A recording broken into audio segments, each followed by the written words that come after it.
Do you deal with rusty tools, a damp kitchen or bath, or maybe even a flooded basement? Well, you may want to check out what AlorAir has to offer.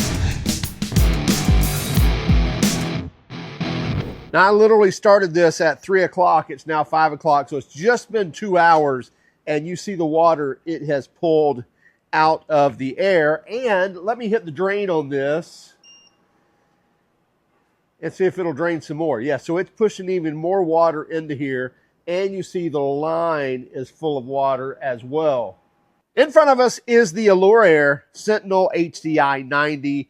This is a dehumidifier, so it's going to remove moisture from the air. We're going to get into that, into the details here in just one moment. The 90 stands for basically it will remove up to 90 pints a day, but that's, I believe, what they call AHAM.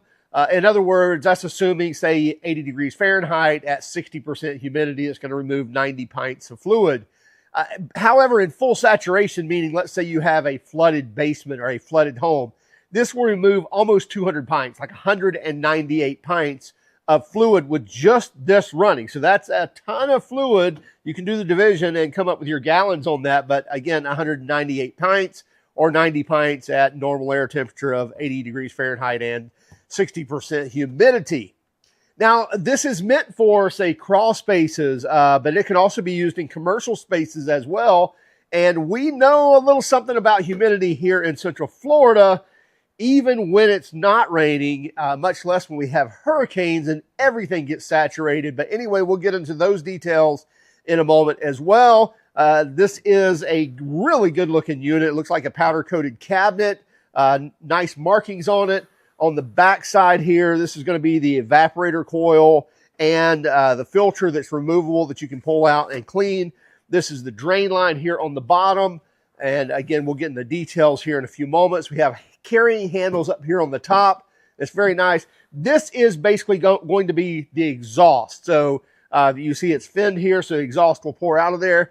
However, if you wanted to duct that out, it comes with this right here, and it just goes on here, and you push it up, and it clips into place. And so now you can put a 6-inch flex duct on that and actually spit the exhaust somewhere else outside of the room or outside of the home and dump that elsewhere so you don't have that hotter air, which again, it's not really real hot air, but we'll get into those, again, details in another moment, as we've been saying.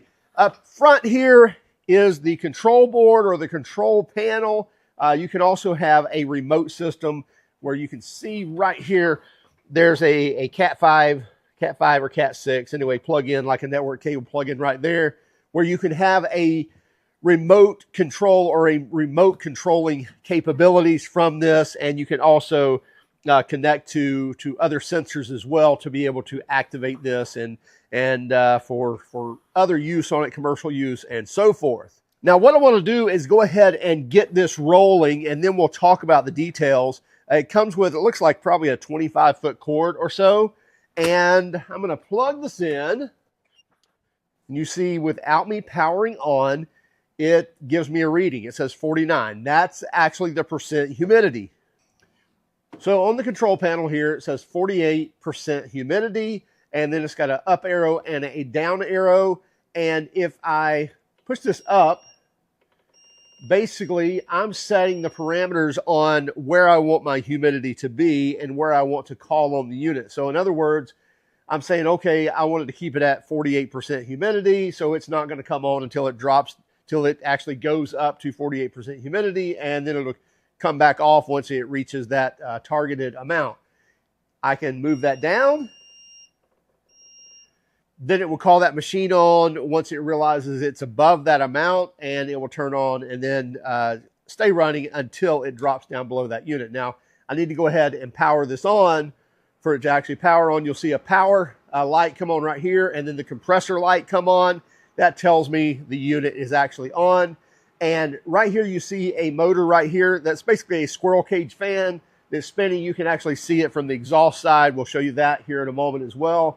We're going to go ahead and run this. Now, again, you can set this. This is actually the relative humidity right now in the room or in the shop.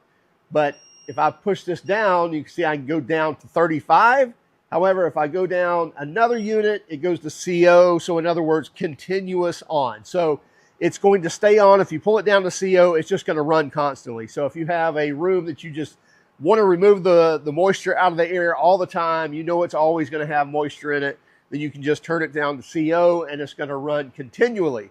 Now you have a couple of other buttons on here. It says central control. Again, that's if you're tapping into another control panel, and you don't have to worry about that if you're using this. But then you have a drain button here. Now it will automatically drain from the evaporator side or from the condensate pump once it reaches kind of a trigger, and it will trigger it and actually drain that out.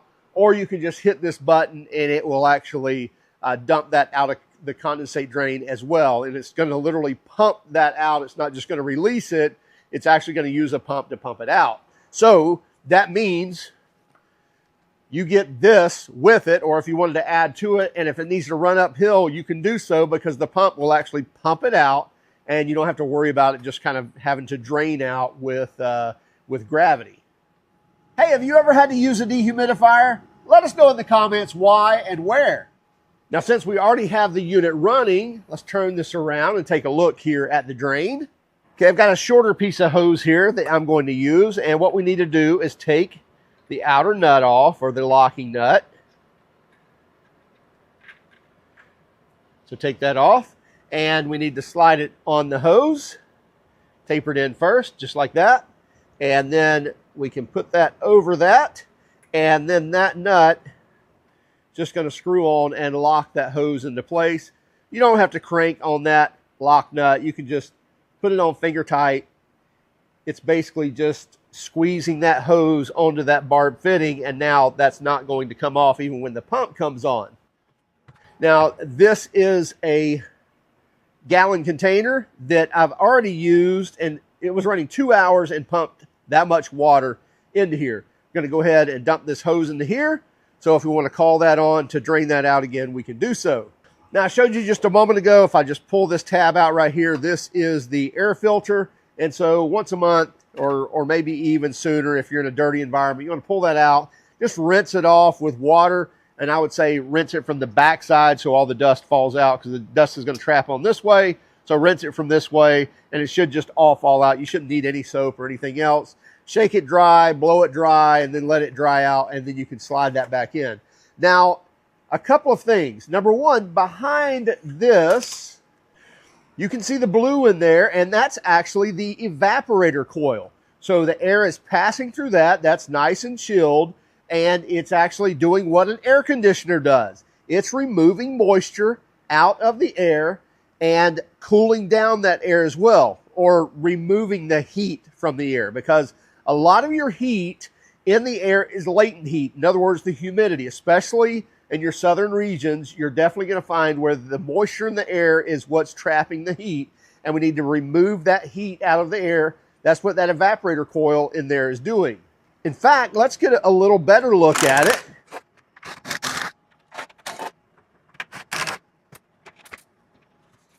So now you can see what I'm talking about, and this coil is nice and chilled. It's probably not as cold as your air conditioner coil, but the same concept is happening. So you can see 69 degrees, 70 degrees, depending on where on this coil I'm looking. But the outdoor temperature in here, let's see on my wall there, yeah, 95 degrees. So that's the ambient temperature in here is 95. This coil is 70, so we're still going to have some condensation that's going to happen, drain down, remove that moisture out of the air. We'll leave this off for just one moment, and you can see our drain line connected right there as well, which will pump full of water once the drain comes on, or the drain pump comes on. And obviously this is also where our filter would ride, and that's some sort of sensor right there. Could be the humidistat that's actually measuring the humidity in the air. Let's go ahead and remove this cover too. And by the way, with that cover off, the back cover off, well, mainly with this cover off, we've now removed our suction capability of the fan, the squirrel cage, actually drawing the air across these two coils. So it's really not being efficient right now, but just wanted to show you, here's our condensate pump, and right in there is the compressor. So again, kind of the same thing as an air conditioning system. We have a compressor, we have an evaporator coil that's right here, And then we have a condenser coil that's right here. That's not normally something we do with an air conditioner, is pass the air through the evaporator coil and the condenser coil. But that's what we're doing here with this humidifier or dehumidifier. And then here is our condensate pump or our drain pump. So water's being trapped in here. And then when it calls this on, you see a little column of water right there. It's going to pump this out and pump it into that jug that we have over there. But if we take a look at this coil here, that's 115 degrees. So we have the evaporator coil that's cool over here, and then we have the condenser coil that's warm, 115 degrees over here. Air is passing through both of those, removing the humidity, but it's not necessarily cooling the air because it's cooling it, then warming it up again, and then dumping it out. So it's probably staying a little neutral, probably actually increasing the heat just a bit. But here's how you can just see the insides of this. And by the way, once a year, you want to clean out the condensate pump. In the instructions, it actually tells you, in the manual, it tells you to use a 1% or 1 ounce per 16 ounces of bleach, or 4 ounces to 16 ounces of white vinegar to run through this. Make sure you're pumping out any of the sludge or the slime or anything that builds up. In Florida, when we have aluminum coils, we have a terrible problem with zuglia in our air conditioners. It's like almost like a clear white snot that builds up in the drain line. So make sure that you're actually cleaning those out, flushing those out, and especially if you run this all the time, you may want to do it more than once a year. Now let's get this cover back on.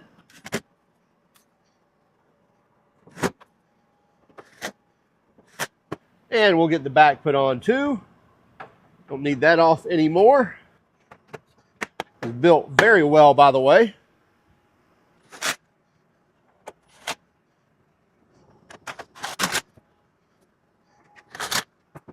We've got the back on. Let's go ahead and get our filter back in. And now here's the front side and the grill, and you see the side of the blower motor right there that goes to the squirrel cage here. I'll show you in just a moment. So here is where we connect our ductwork if we want to, and we can just, you can see it just pops on there, pushes on, and slides up to lock into place. And if you see in here, there's actually a squirrel cage rolling. Let me shine a light in there. And you see the squirrel cage fan rolling in there, producing the air, creating suction across those coils, and then it exhausting it out here. And again, if we want to, we can put this on, put a 6-inch duct on, and pipe that hotter air out of here. But as I mentioned, it's really not that hot of air, so it's showing, I don't know, 100, but that's really kind of the ambient temperature in here, maybe about 5 degrees warmer. But it's not hot like would be on your AC outside. Open this up here. It's basically our control panel and our circuit board, and pretty much any technical people are going to be in here. You really shouldn't need to be in here at all. There's a spare fuse right there, it looks like. So in case of a fuse failure, you can actually fix that. And then it has a schematic right here as well. So now our relative humidity right here where it's measuring anyway is, it looks like it went back up to 42. I will tell you, in Florida in the summertime, or springtime, summertime, many times our humidity is up in the 70-80% range. In fact, let's just look here tonight. Yeah, there's 58%, 64%, 70%, 74%. Yeah, so at 11 o'clock tonight, it's going to be a 78% humidity here in Central Florida. So heavy moisture in the air. And what happens when moisture is in the air? These things right here. So you see there is a nice square from Fast Cap that I love, and it's just got rust on it. Not because I don't take care of things. It stays right there magnetically on my pegboard all the time.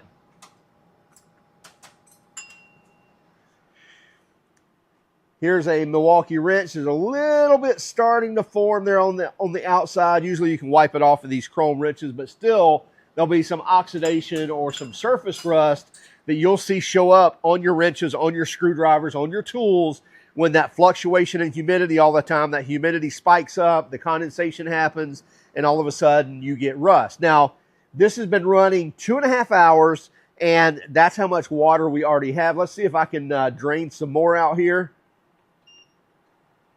Yeah, so it's dumping even more in there right now, and then it just finished, although there is some still in the line.